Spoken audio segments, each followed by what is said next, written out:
ಆ JNURM ಸ್ಕೀಮ್ನ ತರಬೇಕು ಅಂತೇಳಿ ಕೇಂದ್ರ ಸರ್ಕಾರದ ಮುಂದೆ ಮನವಿ ಕೊಟ್ಟಂಥದ್ದು. ಅದರಿಂದ ಇವತ್ತು 3-4 ಬಾರಿ ಮೈಸೂರು ನಗರ ಅತ್ಯಂತ ಸ್ವಚ್ಛ ನಗರ ಅಂತಕ್ಕಂಥ ಒಂದು ಪ್ರಶಸ್ತಿ ದೊರಕಿದ್ರೆ ಕುಮಾರಸ್ವಾಮಿದು ಸ್ವಲ್ಪ ಕಾಣಿಕೆ ಇದೆ, ಇವ್ರದ್ದೇನಿದೆ?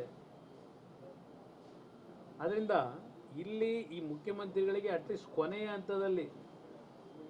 ಹಂತದಲ್ಲಾದರೂ ರಾಜಕೀಯದ ಒಂದು ಕೊನೆಯ ಹಂತದಲ್ಲಿ ಏನಿದ್ದೀರಿ, ಈಗಲಾದರೂ ಈ ಜಿಲ್ಲೆಯ ಬಡವರ ಬಗ್ಗೆ ಯಾವ ರೀತಿಯ ಒಂದು ಕಾರ್ಯಕ್ರಮನ ತರಬೇಕು, ಮೂಲಭೂತ ಸೌಕರ್ಯಗಳನ್ನು ಕೊಡಬೇಕು, ಅವ್ರನ್ನ ಬೆಳೆಸಿರ್ತಕ್ಕಂಥ ಹಳ್ಳಿಗಳನ್ನಾದರೂ ನೋಡಲಿ. ಪಾಪ ನಾನು ನೋಡಿದ್ದೀನಿ ಚುನಾವಣೆಗೆ, ನಾನು 2006-7 ಬಂದಾಗ ಎಷ್ಟರ ಮಟ್ಟಿಗೆ ಚಾಮುಂಡೇಶ್ವರಿ ಕ್ಷೇತ್ರದ ಅಭಿವೃದ್ಧಿ ಆಗಿತ್ತು ಅಂತಕ್ಕಂಥದ್ದು ಗಮನಿಸಿದ್ದೇನೆ ನಾನು. ಬಹುಶಃ ಈ ಒಂದು ನಗರದಲ್ಲಿ ಇಲವಾಲ ಭಾಗ ಇರ್ಬೋದು, ಹಲವಾರು ಪ್ರದೇಶದಲ್ಲಿ ಕುಡಿಯೋ ನೀರು ಕೊಟ್ಟಿದ್ದೆ, ಅದು GT ದೇವೇಗೌಡರಿಂದ ಆಯಿತು. ನಾನು ಮುಖ್ಯಮಂತ್ರಿ ಇದ್ದಾಗ ನನ್ನ ಗಮನಕ್ಕೆ ಸೆಳೆದು KRS ಇಂದ ಕುಡಿಯೋ ನೀರು ಕೊಟ್ಟಿದ್ರೆ ಅದು GT ದೇವೇಗೌಡರು ಕೊಟ್ಟಂಥದ್ದು. 545 ಕೋಟಿ ಕಳೆದ ಬಾರಿ 2ನೇ ಬಾರಿ ಮುಖ್ಯಮಂತ್ರಿ ಆದಾಗಲೂ ಕೊಟ್ಟಿದ್ದೇವೆ ಗುಂಡ್ವಾಡಿ ಭಾಗದಲ್ಲಿ. ಅದರಿಂದ ಇಲ್ಲಿ ನಮ್ಮಗಳ ಬಗ್ಗೆ ಟೀಕೆ ಮಾಡ್ತಕ್ಕಂಥ ಮುಖ್ಯಮಂತ್ರಿಗಳಿಗೆ ಯಾವ ಒಂದು ನೈತಿಕತೆ ಇಲ್ಲ. ನಾವು ಇದ್ದಂಥದ್ದು ಕೇವಲ 10 ತಿಂಗಳು, 14 ತಿಂಗಳು, 20 ತಿಂಗಳು ಅಧಿಕಾರದಲ್ಲಿದ್ದಾಗ ನಾಡಿನ ಸಮಗ್ರ ಅಭಿವೃದ್ಧಿಗೆ ಪ್ರಾಮಾಣಿಕವಾಗಿ ಸ್ಪಂದನೆ ಮಾಡಿದ್ದೇವೆ.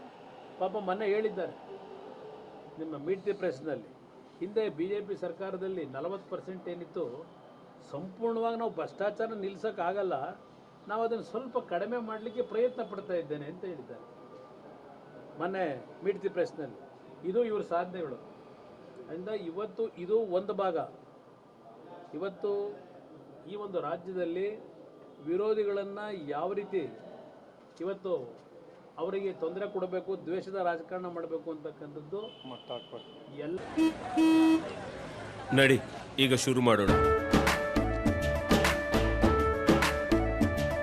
ಕೇಸರಿಯಿಂದ ಮನೋಲ್ಲಾಸ ಮನಸ್ಸು ಮತ್ತೇರಿ ಕುಣಿದಾಡಿದೆ ನೋಡು, ಮನಸ್ಸು ಮತ್ತೇರಿ ಕುಣಿದಾಡಿದೆ ನೋಡು. ಕ್ಷಣ ಕ್ಷಣವೂ ಆಚರಿಸಿ ಕೇಸರಿ ಹಬ್ಬ.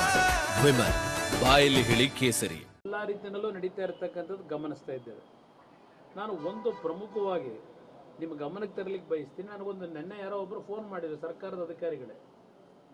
ಇದು ಹಾಸನದ ಪ್ರಕರಣ ಏನಿದೆ, ಅಲ್ಲಿ ಕೆಲವು ಸಂಘ ಸಂಸ್ಥೆಗಳ ಹೆಸರಿನಲ್ಲಿ ಅದು ಸ್ಪಾನ್ಸರ್ಡ್ ಬೈ DK ಶಿವಕುಮಾರೋ ಇಲ್ಲ ಸಿದ್ದರಾಮಯ್ಯನವರೋ ಗೊತ್ತಿಲ್ಲ ನನಗೆ, ಸರ್ಕಾರದ ಸ್ಪಾನ್ಸರ್ನಲ್ಲೇ ನಡೀತಾ ಇರತಕ್ಕಂಥದ್ದು. ಏನೋ 30ನೇ ಮೈಸೂರು ನಗರವನ್ನು ನಾನು 2006-7 JNURM ಸ್ಕೀಮ್ನಲ್ಲಿ ಬೆಂಗಳೂರು ಮೈಸೂರು 2 ನಗರಗಳನ್ನು ಆಯ್ಕೆ ಮಾಡಿ ನಾನು ಅವತ್ತು ತೆಗೆದುಕೊಂಡಂಥ ನಿರ್ಧಾರ 2006-7 ಮುಖ್ಯಮಂತ್ರಿಯಾಗಿ ಮೈಸೂರು ನಗರಕ್ಕೆ JNURM ಸ್ಕೀಮ್ನಲ್ಲಿ ಎಷ್ಟು ಹಣ ಬಂತು, ಎಷ್ಟು ಅಭಿವೃದ್ಧಿ ಆಯಿತು, ಇವತ್ತು ದಾಖಲೆಗಳಿದೆ.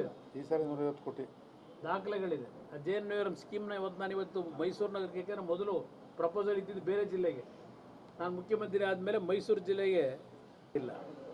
ಕೇವಲ BJP ಪಕ್ಷದ ನಾಯಕರುಗಳನ್ನ ದೂರ್ತಕ್ಕಂಥದ್ದು, ಇಲ್ಲ ಕೇಂದ್ರ ಸರ್ಕಾರದ ಮೇಲೆ ಸಂಘರ್ಷವನ್ನು ಕೆದಕಿ ಮಾಡ್ತಾ ಇರತಕ್ಕಂಥದ್ದು ಹೊರತುಪಡಿಸಿ ಇವರ ಸಾಧನೆಗಳು ಏನೂ ಇಲ್ಲ ಅಂತಕ್ಕಂಥದ್ದು ನನ್ನ ಅಭಿಪ್ರಾಯ. ಬೇರೆ ಏನೂ ಬೇಡ. ಹಿಂದೆ ಇದೇ ಚಾಮುಂಡೇಶ್ವರಿ ಕ್ಷೇತ್ರದಲ್ಲಿ ಪ್ರತಿನಿಧಿಯಾಗಿ ಬಹುಶಃ 4 ಟರ್ಮಲ್ಲಿದ್ದರು, 3 ಟರ್ಮ್ ಇದ್ದರು, 4 ಟರ್ಮ್ ಶಾಸಕರಾಗಿ ಬಹುಶಃ ಉಪಮುಖ್ಯಮಂತ್ರಿಗಳಾಗಿ ಕೆಲಸ ನಿರ್ವಹಣೆ ಮಾಡಿದಂಥ ಮುಖ್ಯಮಂತ್ರಿಗಳು, ಅವ್ರನ್ನ ಬೆಳೆಸಿದಂಥ ಅವರ ಕ್ಷೇತ್ರ, ಆ ಕ್ಷೇತ್ರದಲ್ಲಾದರೂ ಮೂಲಭೂತ ಸೌಕರ್ಯಗಳನ್ನು ಕೊಟ್ಟಿದ್ದಾರಾ? ನೆನ್ನೆ ಈಗ ಕಲುಷಿತ ನೀರಿನ ವಿಷಯದಲ್ಲಿ ಏನು ನೆನ್ನೆ ಒಬ್ಬ ತೀರ್ಕೊಂಡಿದ್ದಾನೆ. ಈಗ ಅದ್ಯಾರೋ ನಿಮ್ಮ ಮೈಸೂರಿನ CITV ಎಂಥ ಅಧ್ಯಕ್ಷರು, ಕೂಡ ಅಧ್ಯಕ್ಷರು GT ದೇವೇಗೌಡರೇ ಕಾರಣ ಅಂತ ನೆನ್ನೆ ಹೇಳಿಕೆ ಕೊಟ್ಟಿದ್ದು ಪತ್ರಿಕೆಯಲ್ಲಿ ಗಮನಿಸಿದ್ದೇನೆ. GT ದೇವೇಗೌಡರೇ ಕಾರಣ ಅಂತೇಳಿ. GT ದೇವೇಗೌಡರು ಏನು ಕಾರಣ?